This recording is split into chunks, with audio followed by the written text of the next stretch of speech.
in my view, it's one of the most important pieces of legislation you'll ever entertain, because we are at a crisis point in this country. We didn't get here just in the last few years.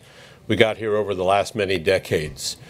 Washington is bloated, out of control, and we have the right and the ability, thanks to the Constitution and our founders in Article 5, to put a stop to it.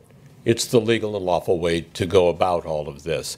So, and no lecture on federalism, but we state legislators and state legislatures are supposed to be the ones that are most powerful. We gave birth to the federal government. We are the parent, they are the child.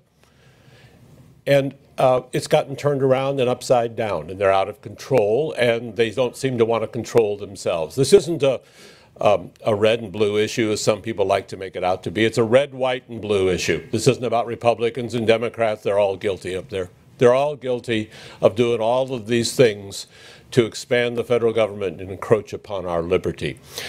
One of the things you may hear, and about the only thing the opposition can come up with is, well, we don't want a con-con, as they like to call it, that's their made-up term. We don't like that because you're going to tear up the Second Amendment. You're going to do all of these things. Well, that's just obvious nonsense. If you will, an amending convention of the states can only propose amendments to the Constitution. Propose it. We have a constitutional convention underway right now. It's called Congress. On an average session, they'll have 75 different proposed amendments. Well, none of them gets any real traction. But the math is on the side. So if a convention of states can only offer and propose amendments, once we have 34 states, then Congress calls this, then it takes 38 states to ratify. We couldn't even ratify the ERA. So here's the math that I kind of like. If you have 38 states, that's 76 legislative bodies that have to agree. The House and the Senate, except for one, unicameral, but 76. That's a high jump bar. Heck, we can't even find agreement around this joint on a lot of things that are very important to us. So 76 legislative bodies in this nation have to come together and say they agree without amending anything. So I think that's the ultimate safety valve. In other words, 13 states have veto power over anything that would be proposed. And I don't foresee anything nutty coming out of a proposed amendments out of a convention like this.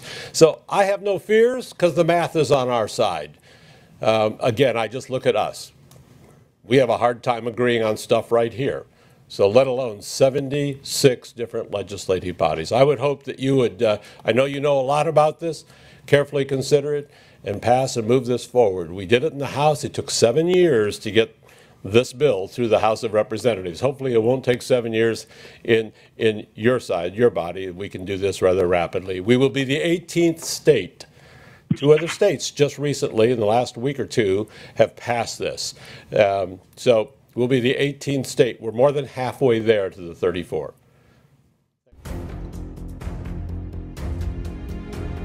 I'm here live in Philadelphia at the Tomb of the Unknown Soldier. When you hear the phrase lives, fortunes, and sacred honor, these are the folks we should think of, those who anonymously gave their lives. Well, today you have a chance to volunteer. You need to volunteer for conventionofstates.com, the movement that's going to save the country. These folks are willing to step up and give everything. We need you to give just a little bit. Go to conventionofstates.com and volunteer today.